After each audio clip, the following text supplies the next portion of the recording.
En effet, on est ravis de pouvoir accueillir de nouveau le public dès aujourd'hui, de pouvoir leur proposer de venir se passer un bon moment à Charlemont, se détendre, profiter des grands espaces et des très beaux panoramas. C'est vraiment très important de pouvoir accueillir aussi bien les touristes, mais les locaux, de leur proposer des activités sur la saison, des activités culturelles, de pouvoir aussi profiter de la nature qu'offre ce lieu. On a travaillé avant l'ouverture, notamment à l'évolution du circuit de visite. On va avoir un nouveau parcours, en tout cas une partie du parcours qui change, qui permet enfin de faire une boucle et non plus de revenir sur ses pas.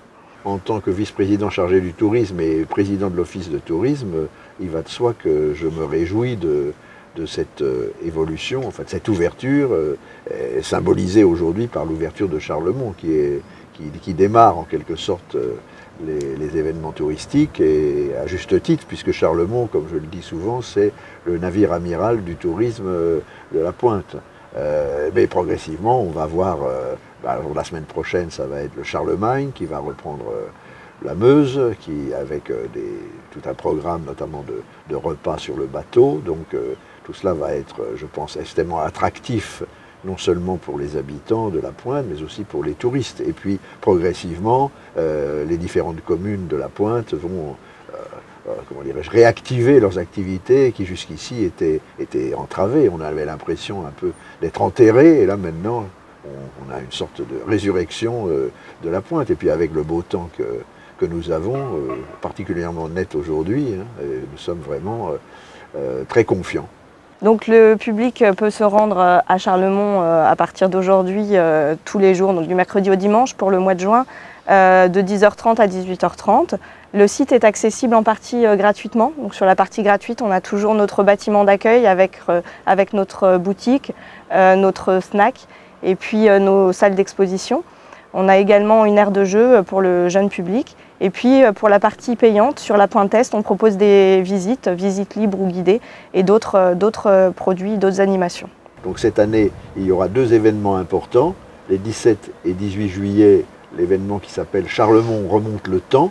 C'est un moment où il va y avoir sur le site des véhicules militaires de la dernière guerre, des reconstituteurs qui vont animer les journées, et c'est à ce moment-là que démarrera une grande exposition consacrée justement à la guerre et à la vie des habitants de la Pointe pendant la dernière guerre, concernant donc l'occupation, l'exode d'abord, l'occupation, la résistance, et donc avec des témoignages des habitants. Donc ça va être, je pense, un des points forts de l'activité culturelle cette saison. Un autre point fort aura lieu au mois d'août. La date n'en est pas encore fixée, et c'est là qu'il faudra effectivement consulter le site Facebook, Instagram et le site de Internet de Charlemont. Il y aura là une activité artistique très importante concernant tous les genres artistiques, que ce soit la danse, la musique, le théâtre, le cirque. Et donc ça sera, je pense, quelque chose de tout à fait original qui est en cours de préparation. On propose toujours les visites guidées et les visites libres. Mais pour ce qui est des visites donc de la Pointe Est, cette fois-ci, avec les travaux qui se terminent, on va pouvoir boucler le circuit de visite. Auparavant, on descendait en bas de la Pointe Est, puis on revenait sur nos pas.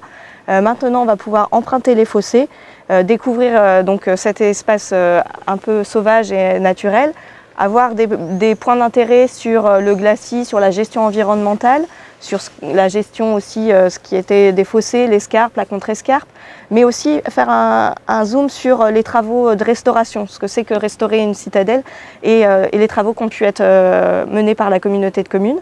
Et tout ça en empruntant une poterne qui vient juste d'être réouverte, qui était fermée depuis plusieurs décennies.